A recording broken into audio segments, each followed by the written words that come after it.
पुरानी bike, car या कोई भी वाहन बेचने पर 14 दिन के अंदर वाहन का स्वामित्व खरीदार के नाम ट्रांसफर न कराना बड़ी परेशानी का कारण बन सकता है। ऐसी स्थिति में भारी जुर्माना भरना पड़ सकता है। नमस्कार दोस्तों, मानवाधिकार के इस चैनल में मैं गुरबाज सिंह एडवोकेट आपका स्वागत करता हूं।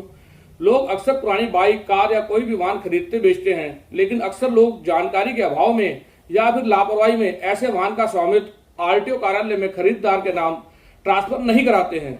आज हम चर्चा करेंगे कि पुराने वाहन को खरीदने बेचने पर उसे नए मालिक के नाम ट्रांसफर कराने का कितने दिन का समय होता है और इससे संबंधित क्या नियम है।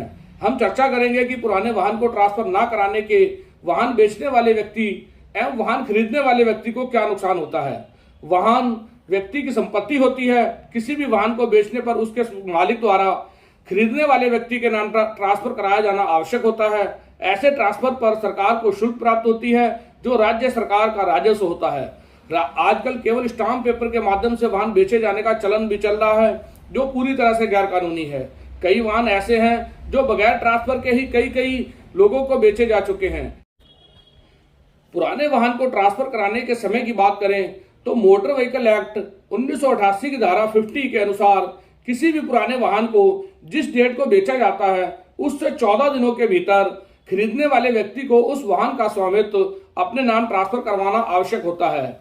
वहीं यदि खरीदने बेचने की स्टेट अलग अलग होती है, यानी विक्रेता अलग राज्य का रहने वाला है और क्रेता अलग राज्य का रहने वाला है, तो उस स्थिति में ट्रांसफर कराने की समय अवधि 45 दिन तक की हो सकती है।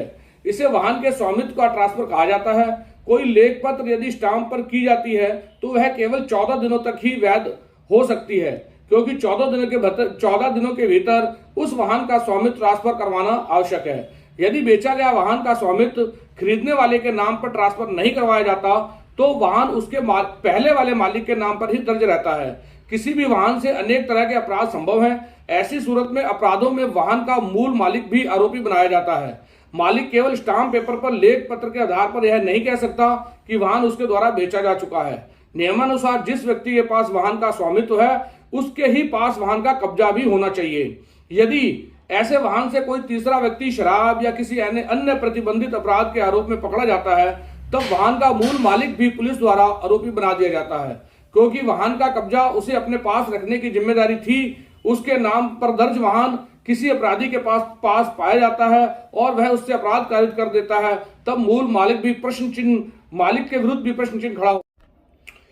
इसके अलावा बेचे गए वाहन का स्वामित्व ट्रांसफर नहीं करवाया गया और ऐसे वाहन से यदि कोई एक्सीडेंट हो जाता है तब हादसे की गंभीरता के अनुसार अपराध दर्ज किया जाता है। ऐसे मामले भारतीय दंड संहिता 1860 की धारा 279, 337, 338 या फिर 304A के अंतर्गत दर्ज किए जाते हैं, जो मामूली चोट से लेकर मृत्यु होने तक की धाराएं हैं। ऐसे हादसों के बाद दो तरह के मुकदमे बनते हैं। एक आपराधिक मुकदमा बनता है जिसमें FIR दर्ज की जाती है, जो ड्राइवर पर चलाया जाता है। कभी कभी ऐसे प्रकरण परिस्थितियों को देखते हुए मालिक पर भी बना दिए जाते हैं। इन अपराधों में सजा का प्रावधान है और जुर्माने का। इसमें 2 वर्ष तक की जेल या जुर्माना हो सकता है।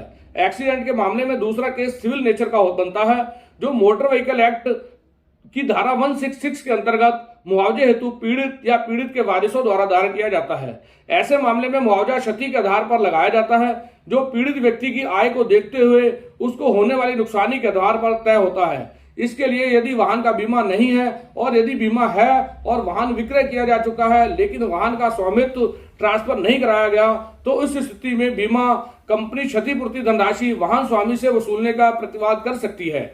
यानी वाहन का स्वामित्व ट्रांसफर कराए बिना बेचे गए वाहन से एक्सीडेंट हो जाता है और उसका बीमा नहीं है, तो उस स्थिति में क्षतिपूर्ति जिस व्यक्ति के नाम वाहन है उसे भरनी पड़ सकती है, जो लाखों या करोड़ों रुपए हो सकती है। वाहन स्वामी वाहन को बेचने के दौरान कुछ आवश्यक सावधानियां बरतकर इस परेशानी से बच सकता है। वाहन बेचने के दौरान ही वाहन के स्वामित्व ट्रांसफर की कार्रवाई की जानी चाहिए, जिसमें 1 या 2 दिन का समय लगता है, और वाहन का स्वामित्व ट्रांसफर होने के बाद ही वाहन को खरीदार को सौंपा जाना चाहिए। यदि वाहन बिना स्वामित्व ट्रांसफर कराए खरीदार को सौंपा भी जा रहा है तो स्टाम्प पेपर पर एग्रीमेंट लिख लें, जो 14 दिन तक वैलिड होता है। उसमें यह शर्त अवश्य लिखें, यदि खरीदार 14 दिन के अंदर वाहन का स्वामित्व ट्रांसफर नहीं कराता तो वाहन को सड़क पर नहीं चलाएगा और ट्रांसफर होने तक वाहन को सुरक्षित स्थान पर खड़ा रखा जाएगा। इसके बाद भी खरीदार शर्त का उल्लंघन करता है तो खरीदार को नोटिस जारी करें। ऐसी नोटिस सूचना पत्र रजिस्टर्ड डाक द्वारा भेजी जानी चाहिए और वाहन खरीदने वाले व्यक्ति को तत्काल वाहन अपने नाम ट्रांसफर करवाने की चेतावनी दी जानी चाहिए। साथ ही वाहन का कब्जा भी वापस मांगना चाहिए। फिर भी यदि वह व्यक्ति वाहन अपने नाम ट्रांसफर नहीं करवाता तो एक आवेदन आरटीओ ऑफिस में प्रस्तुत कर वाहन का रजिस्ट्रेशन निरस्त करने हेतु कार्रवाई की जानी चाहिए। इसके अलावा वाहन का मालिक खरीदने वाले के विरुद्ध आपराधिक और सिविल मुकदमा भी लगा सकता है। पुराने खरीदे गए वाहन को जो खरीदार खरीदता है उसके लिए भी आवश्यक है कि वह वाहन को समय अनुसार अपने नाम ट्रांसफर करा ले। यदि वह वाहन किसी पुलिस चेकिंग के दौरान या किसी भी मामले में किसी तरह से पुलिस कस्टडी में आ जाता है तो उस स्थिति में वाहन को न्यायालय से रिलीज कराया जाता है। न्यायालय से वाहन को रिलीज कराने के लिए मूल स्वामी का न्यायालय में उपस्थित होना आवश्यक होता है। यदि खरीदार के पास कोई स्टाम्प पेपर पर विक्रय पत्र लिखा गया है तो उस आधार पर न्यायालय से उस वाहन को रिलीज नहीं कराया जा सकता।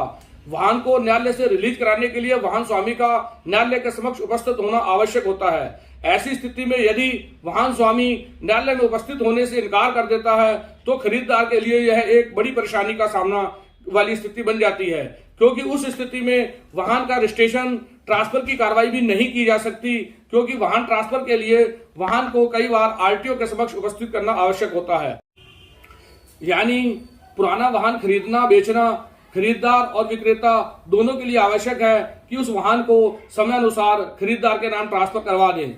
मीडिया ग्रुप एवं अखिल भारतीय मानवाधिकार एसोसिएशन द्वारा मानवाधिकारों के संरक्षण एवं विधिक जागरूकता के उद्देश्य से चलाए जा रहे इस मानवाधिकार चैनल में कानून संबंधी निःशुल्क जानकारी सद्भावनापूर्वक उद्देश्य से दी जा रही है। इसी तरह की वीडियो देखने के लिए इस चैनल को सब्सक्राइब करिए, इस वीडियो को लाइक करिए, शेयर करिए।